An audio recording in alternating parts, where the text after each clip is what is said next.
victim comes forward or doesn't come forward at all, as someone who worked with sexual assault victims as a prosecutor, every victim comes forward or doesn't come forward at all in a different manner. She came forward, and once she did, the past is the past, and we should take her allegations seriously. You can understand why the Republicans aren't trusting you guys, though, right? Well, but I would also say this, and I've made this argument to many juries, and you never want to be the defendant on the other side of it.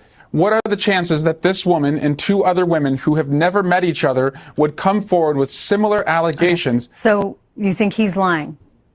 I wouldn't hire him, but I would certainly look more into this. I'm sorry, you wouldn't hire him? This is a job interview. Yeah, this is a job interview. They're advising and consenting, and they're essentially hiring or not hiring Judge Kavanaugh. I'm not determining whether he did this or not. I would just say with Nor am I, but do you think it's fair I wouldn't hire him. 36 years after something happens that someone's entire career could potentially be destroyed because of some allegations which nobody has any proof over? I think the fairest thing for Judge Kavanaugh would be that he took the bench having his name cleared by a thorough FBI investigation. He deserves that. All right. I hope that Swalwell is keen on doing the same thing for these, so far, 5 women who have accused him of sexual misconduct. Now, the story today is that Jimmy Kimmel and Colbert have gone silent on Swalwell after giving him the platform, or their platform, to launch his campaign. Right now, if we can recall, these are two people who are essentially Trump haters, and it's very it's interesting to watch how the mainstream media continues to expose their hypocrisy to the world. Let's have a listen. So he did the late night rounds before the scandal. They built him up. What do you make of their silence now? Well, of course, Kimmel and Colbert are silent, Carly. I mean, these guys are and have always been hacktastic at their jobs, which isn't to entertain, make us laugh, but to serve as sycophants to the Democratic Party. Both Kimmel and Colbert, just to underscore this point, have not had on any Republican guests not named Liz Cheney in years. Contrast that with Bill Maher, who I can absolutely guarantee you will talk about this at length tomorrow night on HBO as far as Swalwell and these horrible allegations. But Kimmel truly is the worst. To have Swalwell on, as you just played, to announce his gubernatorial campaign, only to not even mention it over the last couple of nights, shows us once again that late night comedy is a one-way protection racket. That's where we're at this point, Nate.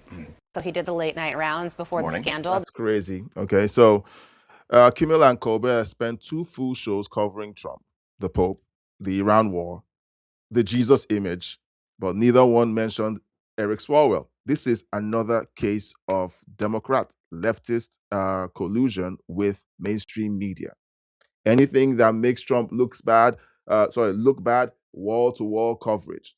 But as soon as it's one of theirs, radio silence. Swalwell has announced Swalwell announced his 2020 presidential campaign on Colbert's show. He announced his California governor's campaign on Kimmel's show in November of 2025. Kimmel described him on air as someone who battles daily with the forces of MAGA and said the president does not like him at all.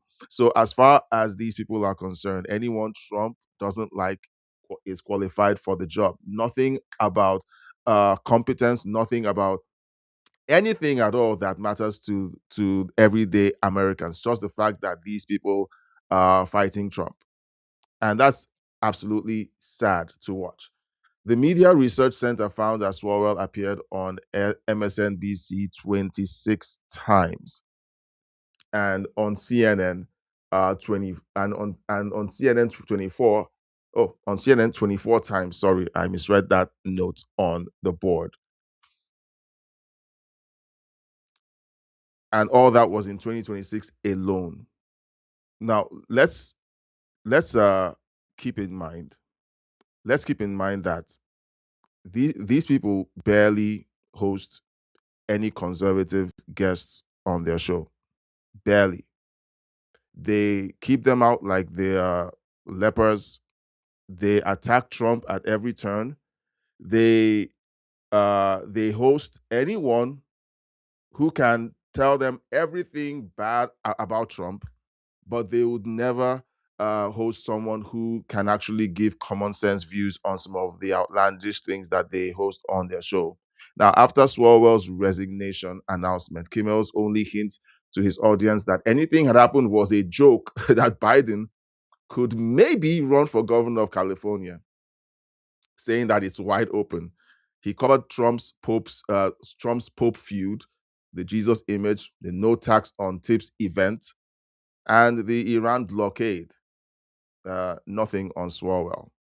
So this is typical. Now, left-wing celebrities who had previously backed Swalwell also went silent, like Alyssa Milano, Gwyneth Paltrow, America Ferrera, Neve Campbell, and Lady Gaga, all of whom were associated with the Me Too and Time's Up movements. Now, if you remember what the Me Too movement was all about, it was all believe all women. So these people who were the front-running spokeswomen for that movement are silent. This again shows you why Hollywood and the left are so, like, you shouldn't even take them seriously when they scream and cry at the microphones, like whenever they want to grandstand for their new pet project. Don't believe them. It's all an act.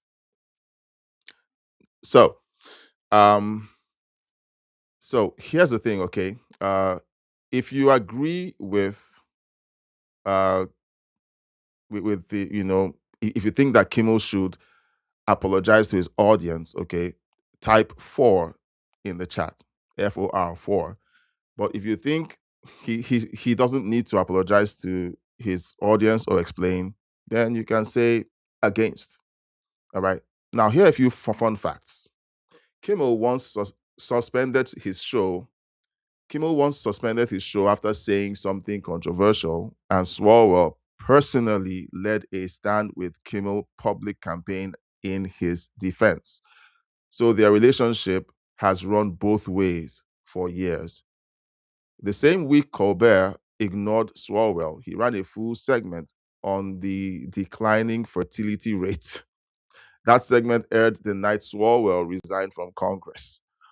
One reporter admitted she failed to report certain details about Swalwell's behavior because Me Too stories on the Hill aren't related to my beat. The reporter covered Capitol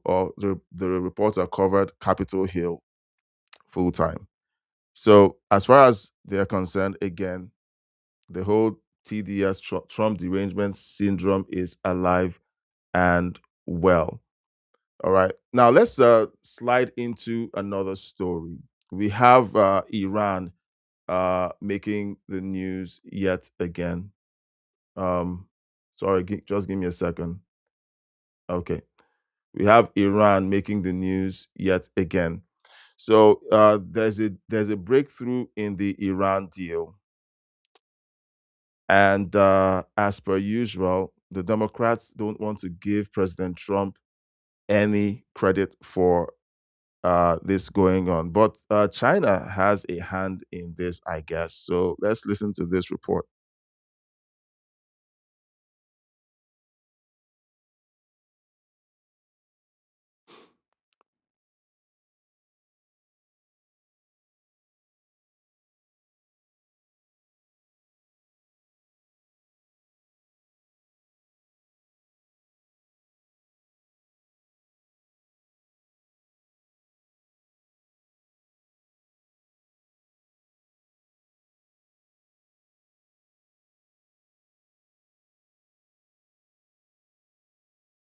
All right, sorry about that. The audio doesn't seem to be coming through at my end, so give me a moment to fix that.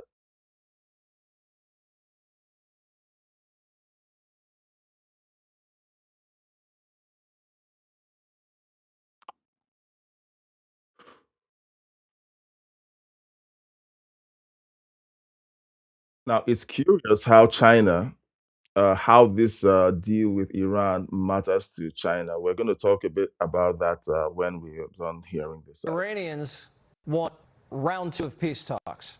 And the Chinese are begging him to go back to Pakistan because now Beijing starting to feel the heat. 2 Chinese banks received letters from the U.S. Treasury. I'm not going to identify the banks, but we told them that if we can prove that there is Iranian money flowing through your accounts, then we are willing to put on secondary sanctions. Xi Jinping got a bit prickly about the embargo. Now wants the whole war over. He sent a letter to Trump, a love letter. He's somebody that needs oil. We don't. He's somebody I get along with very well. He just wrote me a beautiful letter. He wrote you a letter? Yeah, he did. He responded to a letter that I wrote because I had heard that China is giving weapons to, I mean, you're seeing it all over the place, to Iran, that China's Did he giving say he's weapons. giving them? Yeah, and I wrote him a letter asking him not to do that. And he wrote me a letter saying that essentially he's not doing that. Trump says the Chinese are actually happy that we're opening up the strait, saying this: Xi will give me a big fat hug when I get there in a few weeks. Beijing can't buy any more cheap sanctioned Iranian oil, and now every Chinese trade route to the west is controlled by the U.S. Navy. But the Chi-Coms are welcome to buy American, and they already are. The U.S. oil market is open for business, and it is booming. Big oil just had its biggest payday in history. The United States just hit an all-time high all week, exporting 5 million barrels a day. Over 100 tankers are lining up off the Gulf of America to get their frantic little hands on our sweet, sweet crude. And it's not just crude. We're shipping everything from gas, jet fuel, diesel at record levels. And we're getting over 1 million barrels a day from our new amigos in Venezuela. Oil futures for June just dropped into the 80s. Prices at the pump are down from last week's highs and still falling. If you told me that we were going to be at only 92 a barrel, $92 a barrel, I would have been very surprised. So, where is Ro Khanna posing in front of the gas pumps, claiming that gas prices were high a few days ago? So, where is he now that the prices are falling, according to this report?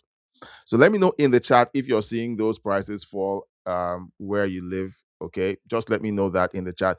Sometimes you hear one thing on the news, you need to verify what's going on the streets. But I think there's some accuracy to this, because when all of the oil tankers changed course from the Strait of Hormuz and headed to Texas, and Texas was ready and waiting to receive them and fill them up, gas prices began to go down.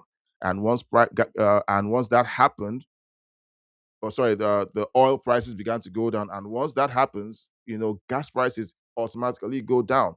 Now, Pakistani sources told Al Jazeera this morning that they're expecting a major breakthrough on the nuclear front.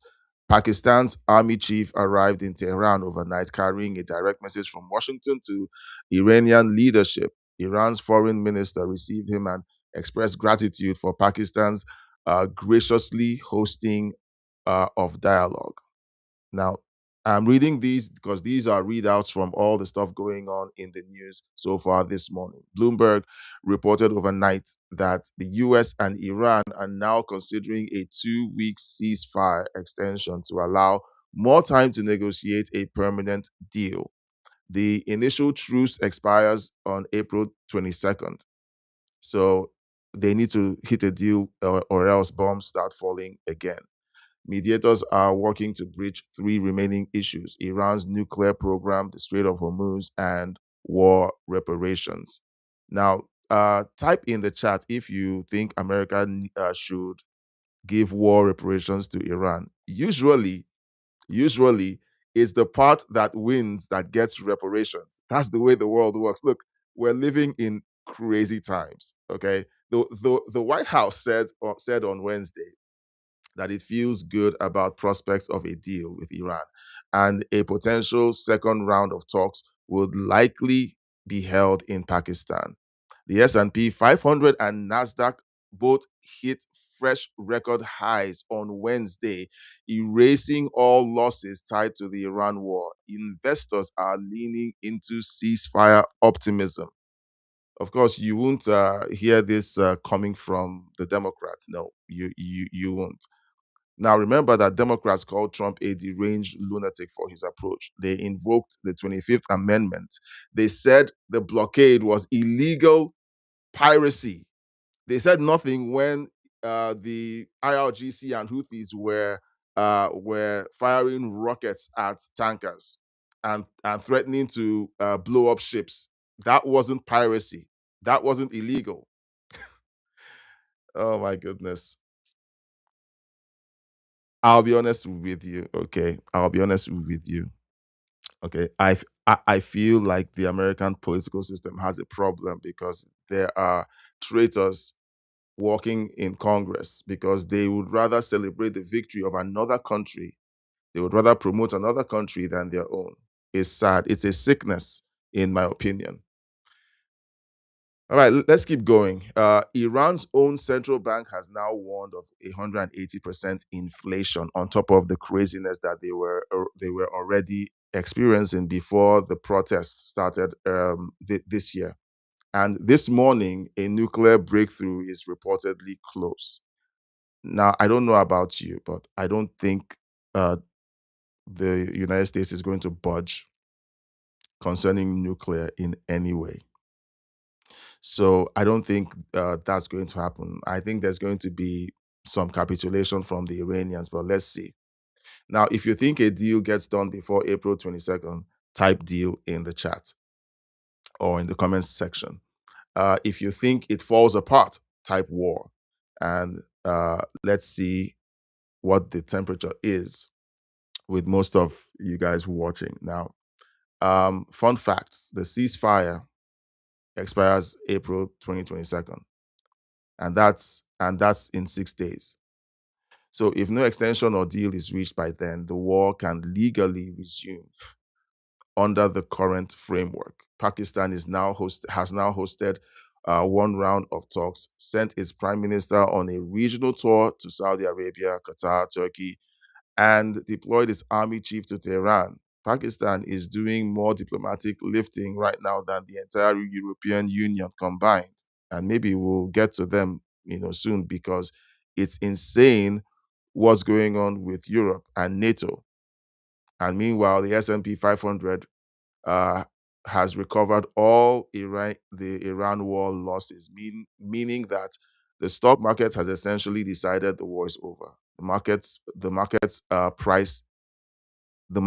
price in the future.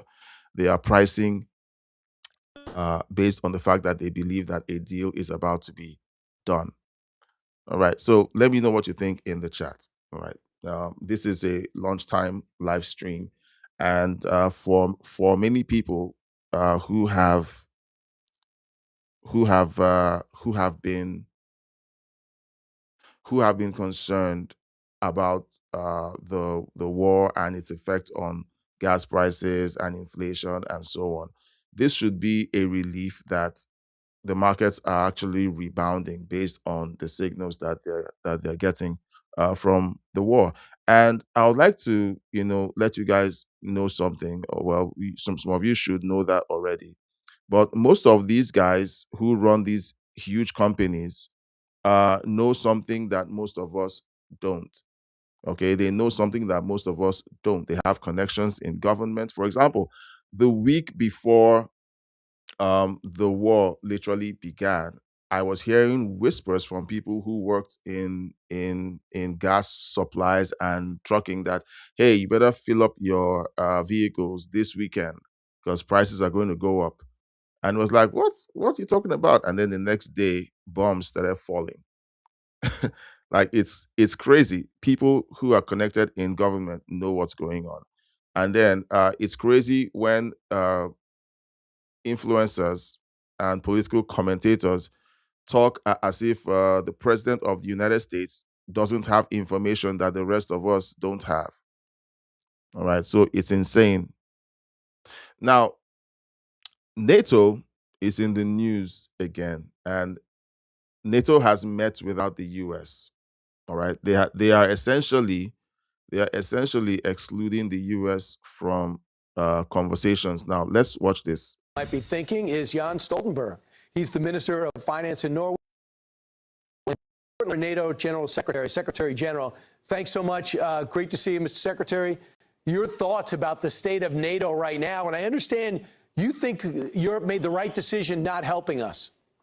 So first of all, thank you for having me back on this show. Second, I think that, of course, NATO is facing some serious challenges, and we once again see that there are disagreements between NATO allies. But this is not the first time we see that. We are 32 countries from both sides of the Atlantic, and of course there are differences. But what NATO has proved again and again is that we have been able, and we are able, to overcome differences and then stand together and protect each other, because we are safer when we stand together than when we are apart. But do you support NATO not letting America use our own bases in places like Italy and to a degree in France and certainly in Spain? We can't even use the airspace in Spain. Is that the way an alliance should be acting? Well, it's not for me to speak on behalf of NATO anymore. I'm not the Secretary General, but I can say is to refer to what Mark Rutte, the current Secretary General, stated very clearly, that the majority of NATO allies, they made available their bases, their airspace, logistic infrastructure to facilitate the U.S. operations. Then there were some exceptions from that main, message. I think we then also need to understand that to make this a NATO operation, it has to be consultations, there has to be a decision-making process within NATO, and that hasn't taken place. So I think what we need to do now is to look forward, how to maintain and sustain the ceasefire, how to open the Strait of Hormuz, which is good for the whole world economy, for prices, for gasoline, for inflation. And thirdly, European allies are actually meeting this week to sit down and see how can they contribute in different ways to open the Strait of Hormuz. Without us, Mr. Secretary, I know you're not, you know NATO as well as anyone in the world. Even though that's not your job now, they begged you to stay on, and you did over and over again because you did such a great job. But right now, NATO's meeting without us and planning on, after the fight's over, keeping the strait open without us. Is that a healthy look for the NATO? But again, I think we need to distinguish a bit between NATO as an institution where decision has to be made unanimous. All allies have to agree on every step. And of course, that's a decision-making process that takes time, and it's not always to get 100% agreement. That's NATO as an institution. Then NATO allies can, of course, act individually, and they have done so in different ways. And I think we should all welcome that European countries are now sitting down and discussing how can we contribute to something which is important for Europe, for the US, for everyone, to help to secure safe passage and to reopen the Straits of Hormuz. Well, Mr. I think he's pussyfooting here. He's trying not to say that they have decided to go ahead without the United States. It's a very simple thing. Say something direct that you guys are figuring out how to exclude the United States, but still benefit from all of the military help that the United States sends. Patricia in the chat says, has NATO ever stood up for America? Does NATO only look at America for funding their own protection and ignore what is best for America? That's exactly what they're doing, and that's what Trump has revealed. He's been saying it for years that NATO is a leech on America. And right now they're showing exactly that he was right. Stoltenberg, they're meeting without the U.S., planning for things without the U.S. They're also looking forward to saying how NATO would be without the U.S. Do you think that's the way they should be handling this? Just in your opinion. I know you're not General Secretary anymore. No, but I don't think actually this is about going without the U.S. I think what the Europeans are discussing now, far beyond the issue of Iran, is how can we strengthen the European pillar within NATO? And that's exactly to follow what President Trump and many others have called for many, many years. And that is that Europeans have to do more. They have to invest more. They need more forces, higher readiness. And I think that the more they do that, the better, because it will, first of all, make the Europeans more able to defend themselves. Second, it will demonstrate to the United States that they carry their part of the burden. And I think that will make the United States more willing to also stand by it. Last question. When you saw that rocket get within a few miles of Diego Garcia until it was knocked down, knowing the Iranians have now proven they can hit every European capital, How can they continue to say this is not in NATO's best interest to address the Iranian situation, even if their feelings are hurt, they weren't consulted in detail ahead of time? I think all European countries are heavily against the Iran nuclear program. The Iran nuclear program is violating international law, is violating many UN resolutions, and therefore European countries have supported many efforts to stop that program through, for instance, heavy sanctions, diplomatic, political pressure. So the disagreement is not about whether we dislike the Iranian regime, how they kill their own people and how they develop missiles and nuclear weapons. We all are heavily against. So the question is, how do we best get there to limit their program? So you have one group who said, I have a good idea, let's not do anything. And then you have the United States says, this is not tolerable, we have to do something. So people can pick what the best strategy is. Well, I don't think it's about doing nothing. European allies. Come on, you guys in Europe have sat on your hands, and for weeks, Trump was calling on Europe to bring in support to open up the Strait of Hormuz. You guys gave every excuse in the book, claiming that your ships had flat tires. Okay, you know that I'm being facetious now. You guys came up with every excuse in the book not to do anything. And then when Trump does something about it, you guys are up in arms. That is just foolishness. Patricia says, when NATO excludes America from discussions that involve the NATO pact, they have undermined exactly what NATO was designed to do, protect each other. And you're right.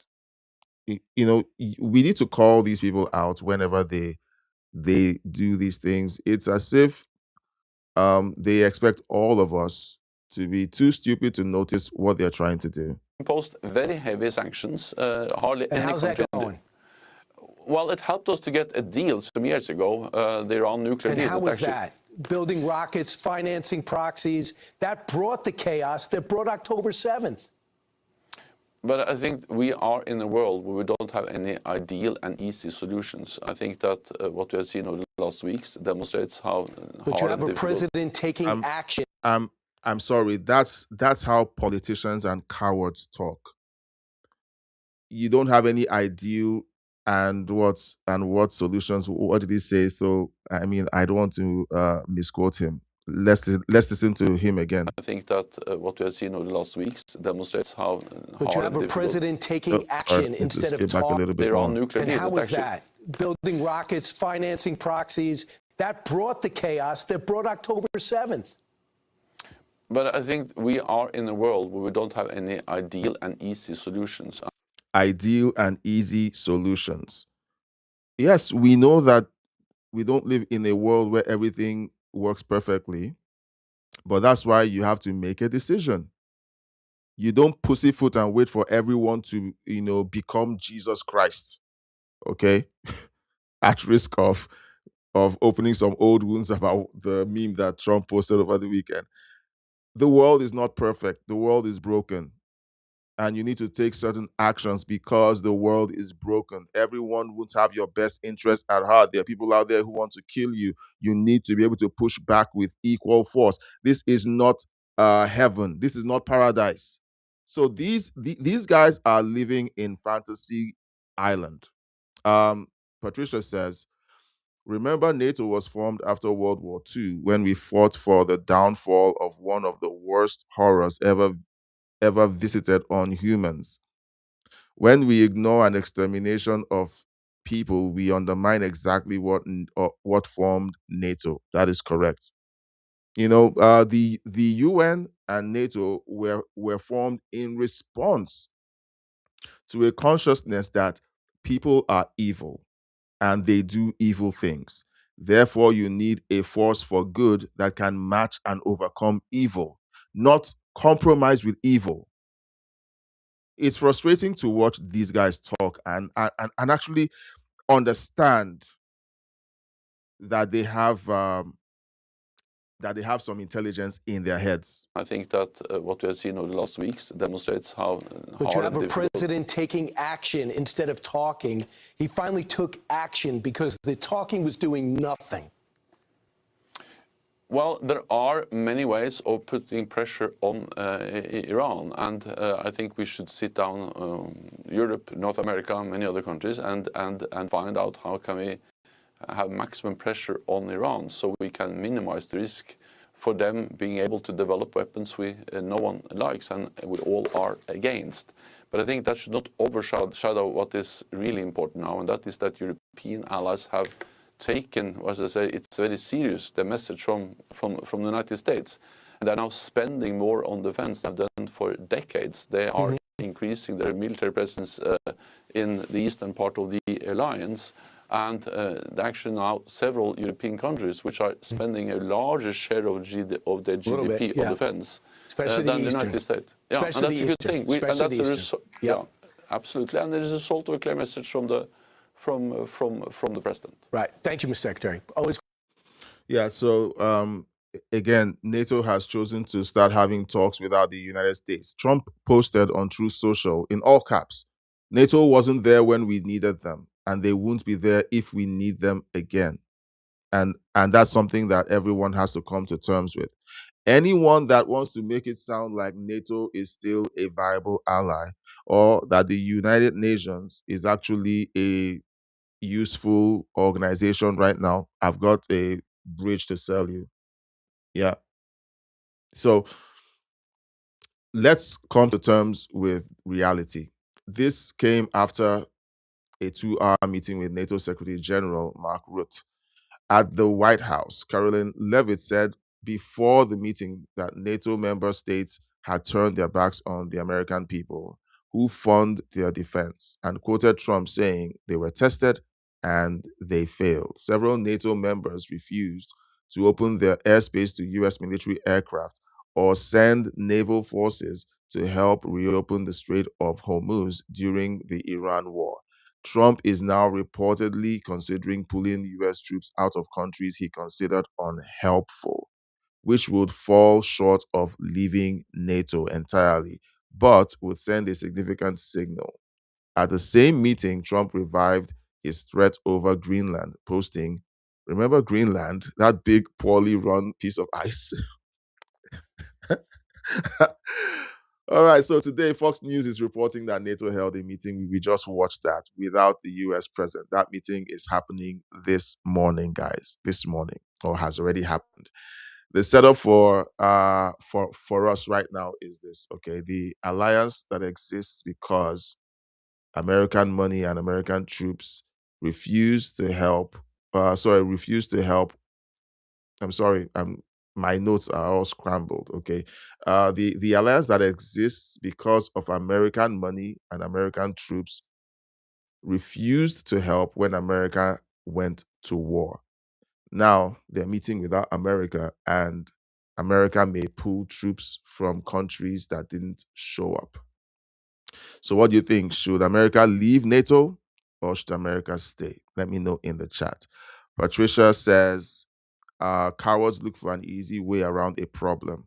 Those cowards end up suffering from the problem because they choose not to solve it. I always call back to Neville Chamberlain. He was just like this, cowardly, tried to appease Hitler at every turn, came back with a document signed saying peace in our time. And Hitler was in Berlin laughing his butt off, expanding his military machine. Eventually, what happened? He had to resign, let Winston Churchill come in to run a war that Neville Chamberlain refused to prevent. It's typical. And do you know the fascinating thing? And that's why I love history. That's why I love history. After Churchill came in and cleaned up their mess, they immediately turned on him. As soon as he cleaned up their mess and everyone was safe, they turned on him and began to call him names. Like, it's just frustrating, guys. Like, you see these things happen in history, and you know what? They will repeat. You saw Trump came in after Joe Biden. Everyone who was suffering under the heel of the authoritarian regime that the Biden administration was. Remember that these guys colluded with social media platforms to silence conservatives. They were suppressing conservative voices, anyone who had anything favorable to say about Tucker Carlson. People were being YouTube channels were being deleted because they posted a video of Tucker Carlson. Others were being demonetized because they posted videos of Alex Jones. Like that, and if you watched my videos when those attacks on Trump from Tucker Carlson, Candace Owens, Alex Jones, Megyn Kelly were all in the zeitgeist at the time. Right now, right now those guys are irrelevant. CNN has boosted them. Ilhan Omar Ilhan Omar quoted Candace Owens on the floor of Congress this week. Okay, there's a scripture in the Bible that came to mind when I saw that, and that is, I think Jesus was saying, if the world loves you, then you have a problem. Jesus said the world will hate you because they hated me first. So, all right, so that's a principle. If your enemy loves someone who you call your friend and they're getting along well, it means that that person is not your friend and possibly was never your friend. Okay, so Ilhan Omar is quoting Candace Owens. Now, Candace Owens, okay, I don't think she will hear this. Candace, you spent months accusing the Trump administration of assassinating Charlie Kirk. All well and good. You have your reasons and you claim you have your sources.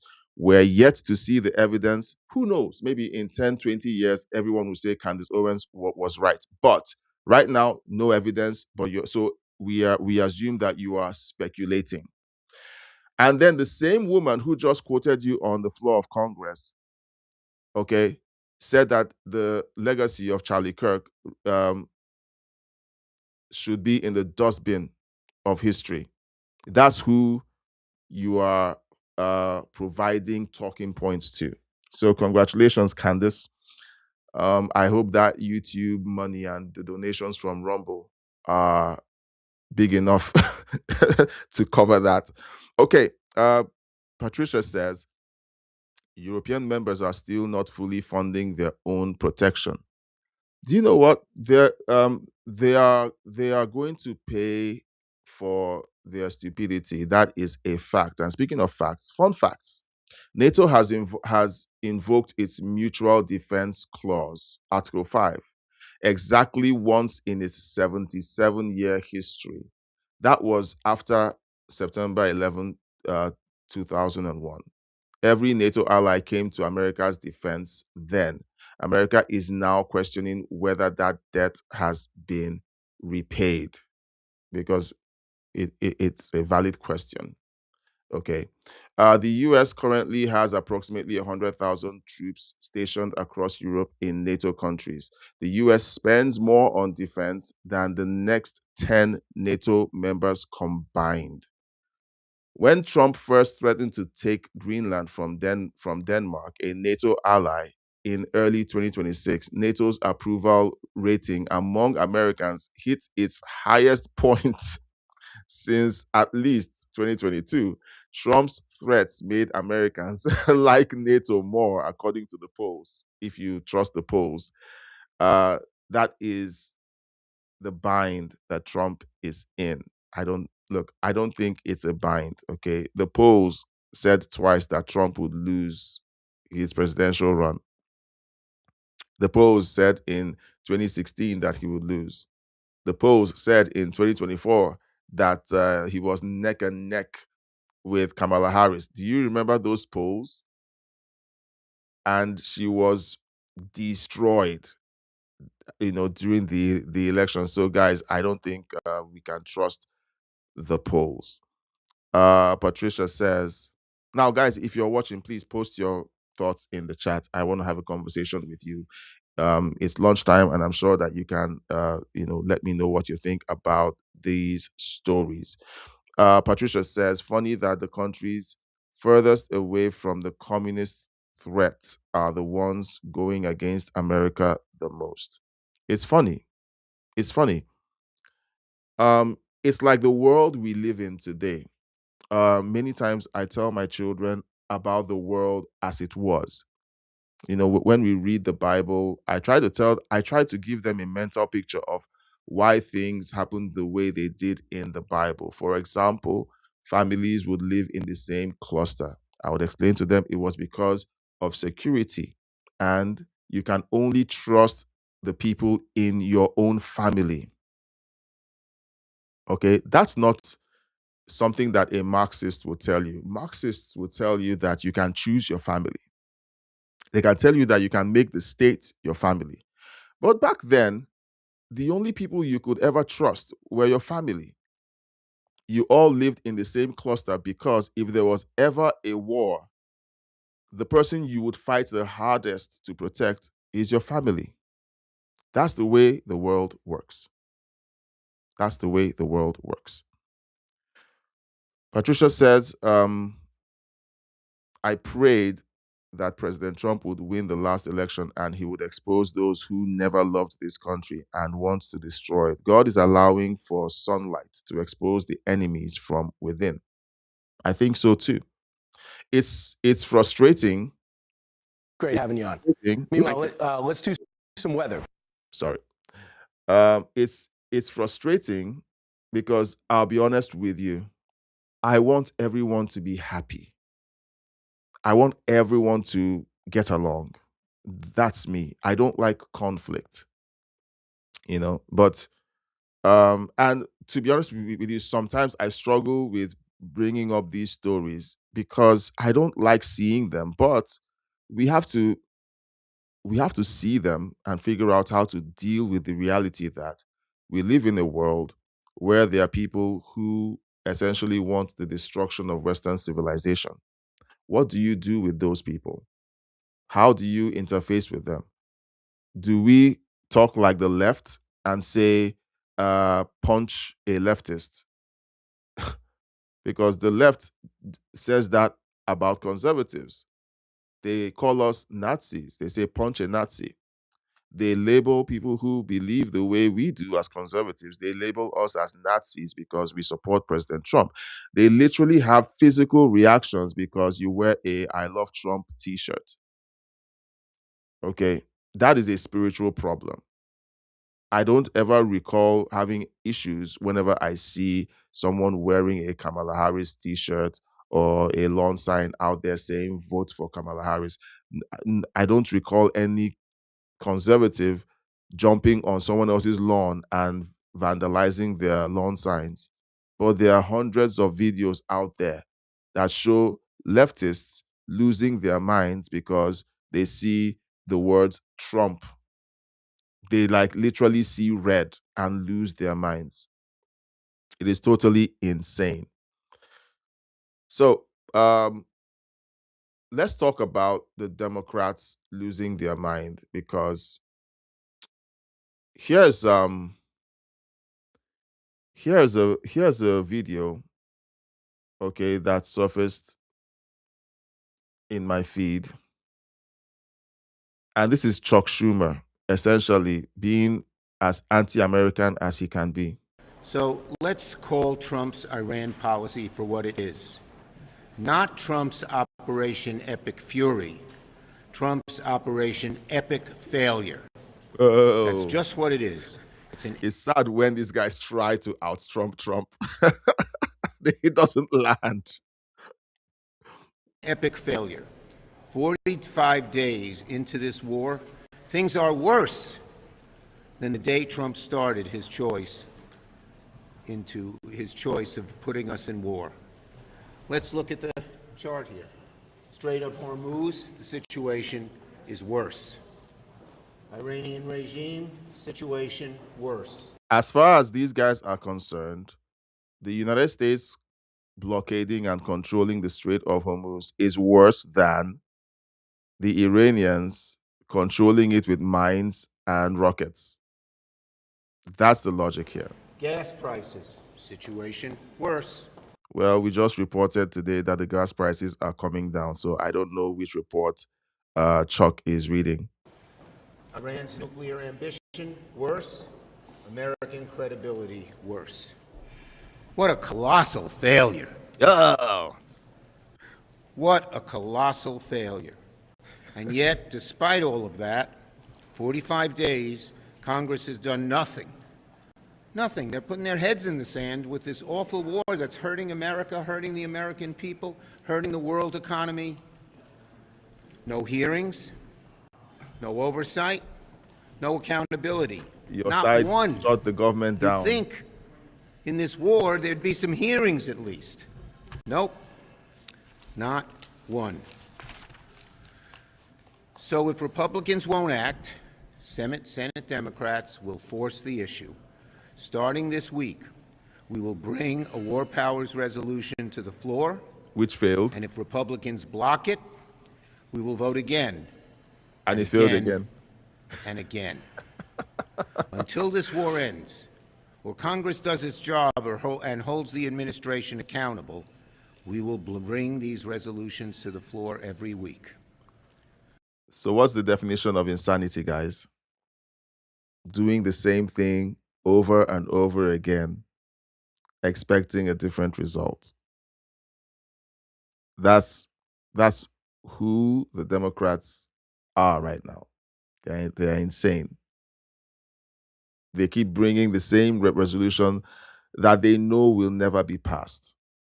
They know it's dead on arrival. And guys, I have chosen to look at Congress the way I see the WWE, professional wrestling. It's all scripted. It's all scripted. And I'll be honest with you, I think that the Republicans in Congress are in on it too. They are. Because why hasn't the SAFE Act been passed yet? Why hasn't it been brought to the floor yet? What is John Thune doing? Like, these are real questions that you ask. And when you come to terms with the fact that maybe we're just watching a show that has been scripted, and these guys know that no matter what they do on camera, no matter how many scandals there are, look at these jokers. They put a guy like Eric Swalwell on an intelligence subcommittee after having an affair with a Chinese spy. And they claimed they didn't know anything was going on with Swalwell. Guys, they all knew. Everyone knew. The Democrats in Congress knew. The Hollywood celebrities who endorsed him, they all knew that Swalwell was a sleazebag. They all knew. They all knew. Word gets around. Okay, word gets around. All it takes is for you to sit with him over a beer or two, and he begins to unload his profanity onto the table. They all knew. They chose to ignore it. Why? Because he's a useful idiot who can be turned against Trump. He's an ally because he hates Trump and can say anything or will say anything we tell him to say about Trump. I think they're all actors. I think they're all complicit. I think Congress as a whole right now is a joke. The only person who is doing anything reasonable right now, in my opinion, in the American government is Trump and those who are within his cabinet. That's what I think. Because all I see week in, week out is more cowardice from the Republicans and then more growing insanity from the Democrats in Congress. It's like it's like on repeat every week. My feed is filled with Republicans who don't act side by side with the ones who complain. But no matter how much they complain, I don't see much movement coming from the Republican side. And then just wall to wall insanity on and incompetence. But I'll just say insanity on the Democrat side.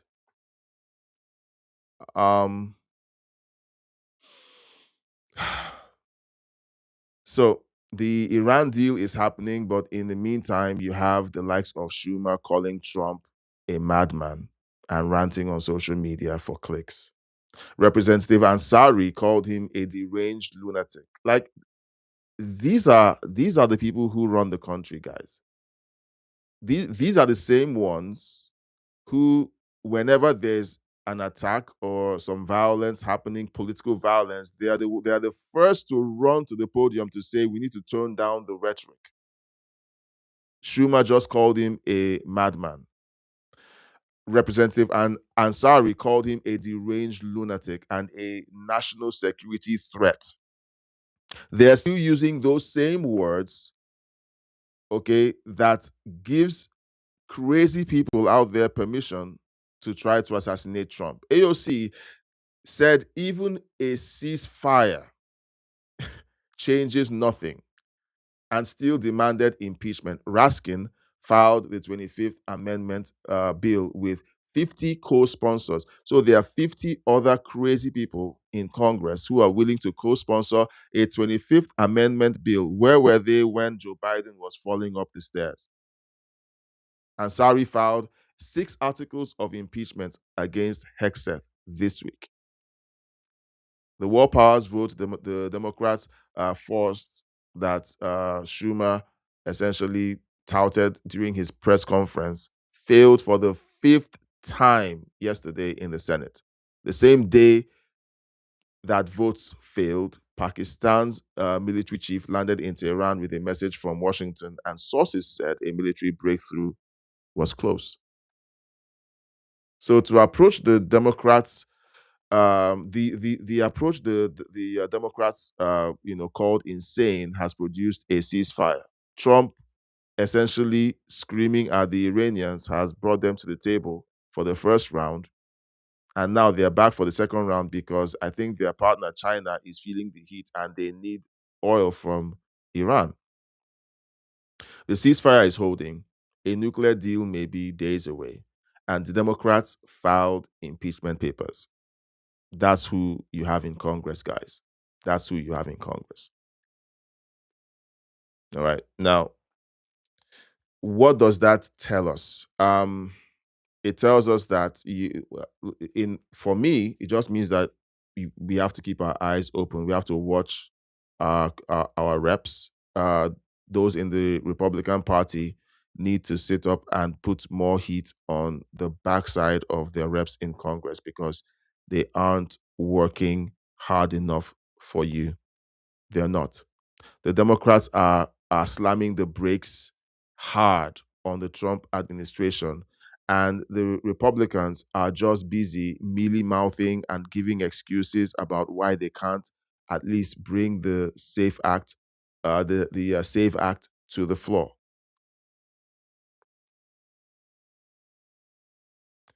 It's very disappointing. I'm sorry. The midterms are just around the corner. The Republicans had 2 years. By the midterms, they would have had 2 years of being the majority in the House and Senate, and they have accomplished exactly zero. They can't take credit for the big, beautiful bill. It was Trump that literally had to bulldoze that through. Anything else that has happened has been Trump essentially forcing the issue. I don't see anything else that has happened that the Republicans in Congress have pushed themselves without Trump having to facilitate it. Tell me if I'm wrong. You can let me know in the chat. But look, I follow this religiously. Maybe not as religiously or as detailed as some of you out there, but seeing what I see, it's not good. Not good. Let's look at a few fun facts. I decided to include fun facts in these readouts because there are bits of details that fall through the cracks. They fall through the cracks. They fall through the cracks because we're all focused on we're all focused on the big explosions, like whenever we watch these movies, the big movies with explosions and and spectacles are the ones that people tend to want to look at. Someone told me, I can't remember if it's on one of the live streams or in a private conversation, they told me about the burning barrel syndrome. I think that's what they called it. When you have two barrels, one barrel is empty with nothing happening, and the other barrel is on fire. Where do people look? They look at the barrel that's on fire. And that's what's going on today. We have and again, if you have 5 barrels with various degrees of flames, the one with the biggest flame gets the attention. It's just human nature. Okay, so what we're seeing is just that.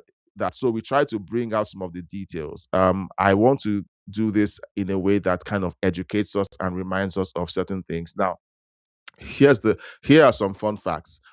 The 2015 Iran nuclear deal, the JCPOA, took 20 months of negotiations to produce. If Trump closes a deal this week, it will have taken roughly 50 days from the start of the war to a nuclear agreement. That would be the fastest major Middle Eastern deal in modern American foreign policy history. That's a fun fact. Another fun fact, Democrats who demanded war powers votes to stop the war also opposed pulling out of the JCPOA in 2018. The logic was that that diplomacy was the only path. The diplomacy that is now apparently working came after the military pressure they opposed. Okay? And yet another fun fact. Iran's nuclear program was estimated by US intelligence in March 2015 to not be actively building a weapon. 8 weeks of US-Israel strikes later, Iran is apparently ready to discuss giving up enrichment. So the guys who said they never had nuclear weapons, they were never enriching anything, now they're ready to say, okay, uncle, we actually were, and we're going to give up enrichment. This is the leverage Trump built by doing what Democrats said was a war crime. Crazy. Now let's look at the chat. Patricia. Patricia says, you cannot solve a problem, a dangerous one, unless you can see it and define it. Again, we see a lot of cowardice in politics, a lot of cowardice. You don't want to name something because, it's a dysphobe or is a datphobe. Excuse me, which religion on the planet right now has produced most of the terrorists on the planet? We know the one. But you know what? They've succeeded in bribing the politicians with votes to make saying that word out loud and calling it out a crime. Patricia also says, what is worse than 45,000 unarmed people being mowed down or the streets being shut down? Well, to start with, the IRGC did both. They did both. They ended the lives of 45,000 unarmed young people who just wanted Iran to be free. And they also shut down the Strait of Hormuz as soon as the war started. The Strait of Hormuz has been closed for over 40 days by the IRGC. But they don't care. But when Trump does it for a few days, it's a war crime. He's unstable. He needs to be kicked out of office. That's the insanity that we see happening, with the Democrat Party, and I'm over it, guys. I'm over it right now. When I look at the news, in my mind, I just want to pretend that I'm watching professional wrestling because it's all an act. These guys, I went from saying these guys are stupid all the way over to these guys are evil, and now I'm settling for these guys are actors. Okay, these guys are actors. They don't believe a word they are saying. They don't believe a word they are saying. I would say that they are evil But evil people have convictions. They do. But for an actor, they just change they change roles based on what's convenient. I don't know what's worse, being evil or being an actor. I don't know. Um, Patricia says Americans need to start holding Democrats accountable.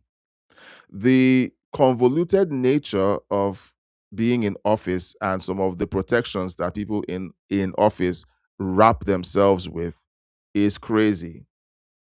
It's crazy. I know that there's value to people who work for the government to have certain protections because they will do things that a regular civilian would be prosecuted for. For example, sitting down in a room in in Congress and discussing how a country's leader should either be eliminated or renditioned, okay, is different from a civilian sitting down in their home with friends talking about how they are going to either eliminate or rendition someone they don't like. Both are the same thing, but one is legal and the other is not. So people in government have these protections because they need to do bad things sometimes to protect the innocent in their countries. That's the way governments work. Okay, something bad that that they do in government is legal because they do it on behalf of the state, so they are protected. But now they've extended these protections way beyond what they were meant to be for. So it's going to be hard, Patricia. We say these things, they need to be held accountable. But when was the last time anyone was held accountable for anything? Swalwell, do you really believe he's going to go to jail? And that is if these allegations are actually true. Well, time is our friend. We will see. If you're watching, feel free to post your thoughts in the chat. We'll read it out and give our response to your thoughts. Republicans have always held their own accountable. We call them out and replace them in elections. That's the Republican voters. Republican voters are, in my opinion, are great. Republican voters don't attack Democrat voters. They don't tear down their lawn signs and flags. They don't say things routinely like punch a Marxist. Okay, we don't say that. We don't say. Now I say we because I side with Republican policies, but I'm not a registered Republican. I don't even live in the United States. So we don't say punch a Marxist. Okay, but the first thing they do is they lie, calling the Democrat voters lie, calling the Republican voters Nazis, and then they start chanting punch a Nazi, giving themselves that permission structure to attack people who don't vote the way they want them to vote. It's called terrorism. Okay, so it's very different. Republicans have to step up and do better with selecting their representatives and holding them accountable. I totally agree with that. Patricia says, I think Republicans are falling back into their old roles. Keep things quiet so Dems can't do things to them in the future. Time for the closets to be cleaned out. I think it's time for those Republicans who are acting that way to be voted out.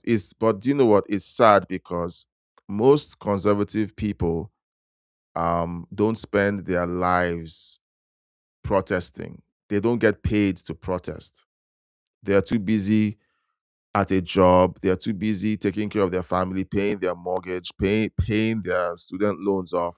Like they're too busy taking care of business to engage in unhinged rants on social media and attacking leftists. We don't do any of those things. That's what leftists do. And because they have that movement going, it keeps the leftists keep their side politically activated with all of these protests, with the media. They keep their side politically motivated. Not motivated, but activated. Two different things. To be motivated is different. To be activated is an external force that comes to you. You're being activated by someone from the outside.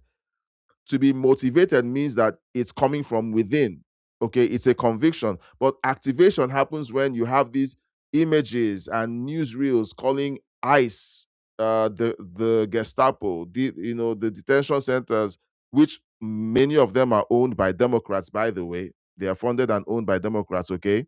They call the detention centers concentration camps. So you see this happening and you're like, oh, shoot. Here we go again. Patricia says Democrats are carrying out their agenda no matter who is president or who has control of the House or Senate. They are waiting for control to change to complete what they have started. Like I said, the entire Trump administration or the entire time that Trump is in office, the Democrats have one thing on their mind: slam the brakes as hard as we possibly can until Trump is out of office. That's what they're doing. The opposition of the Republicans is not nearly as dedicated. It's more, compromise and making excuses for why they can't do what they should do. It's just heartbreaking. So, guys, this is my verdict on this whole thing. Okay, once Trump is out of office, it's back to status quo. It is back to the usual cancellations on social media, attacks on free speech, attacks on conservative voices and businesses, attacks on the nuclear home, more insane policies like men in women's bathrooms. It's back to status quo, guys. Open borders is back on the menu. So let's just, own up to it. All right. That's where we're going. Unless something fundamentally changes with how Republicans handle their representatives in Congress. Something else. I've said it before, and at the risk of being called a conspiracy theorist, I think people are looking at the wrong side for what happened to Charlie Kirk. They're looking at the wrong side, and I don't mean that the president was involved. I don't mean that. Okay, this is not the Candace Owens show. I don't think the president was involved, but I think that the trigger was pulled from our side. People who didn't want Charlie Kirk to hold them accountable on our side.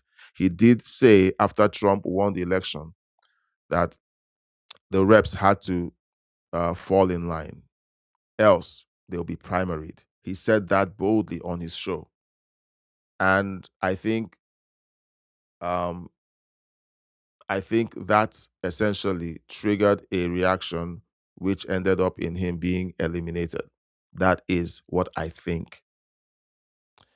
It is what I think.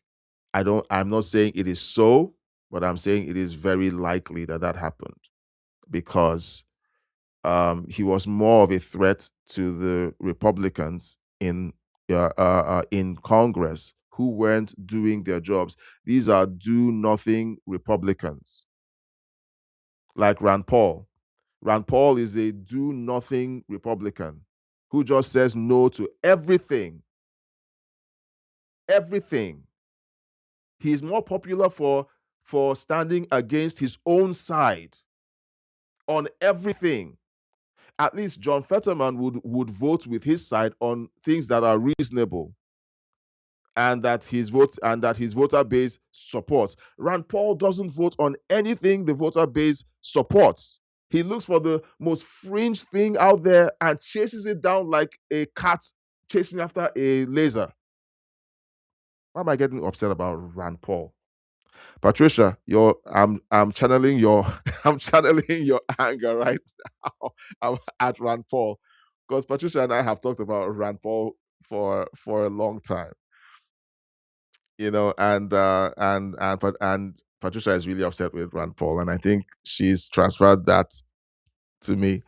Last time, Patricia said, the last time anyone was held accountable was Nixon. They are all scared of what happens when accountability occurs. And Patricia says, you do not have to rage, but you do need to show up and vote. Exactly. Don't wait for the presidential elections. Get involved in every voting level possible, from school boards all the way up to the presidential election. Get involved in every single part of your community. Okay, don't just wait and vote for the president.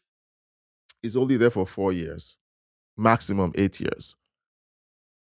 But people in your school boards, people who are in your local state representatives, like those people you vote into Congress, some of them are there for 50 years.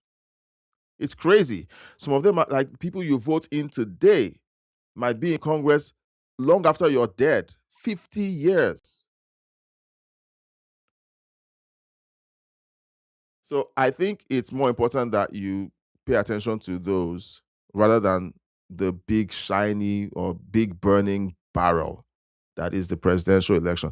Presidential elections are encouraging because, of course, the presidency does have powers. They have the executive orders, like what Trump did last year. They do have powers which are valuable. But I would rather focus on Congress than focus on the presidency. If you have someone in there for 50 years, it's like the Supreme Court. Of course, presidents appoint their members of Supreme Court, which is important too. So it's important that you vote at all levels. If not, you're just going to get outvoted. And contrary to all of the propaganda out there, conservatives outnumber liberals. We have more children. We're more financially stable. Therefore, we can have more children. We're more mentally stable. Therefore, we can have family units that are more, cohesive. Okay. So, and there are more of us. There are more of us, and we tend not to have single issue voters. We tend to see things from a broad panoplia. We see things in a balanced way. We may not like what we see, but at least we have a common sense to know what we should do when things aren't exactly the way we like. Patricia says,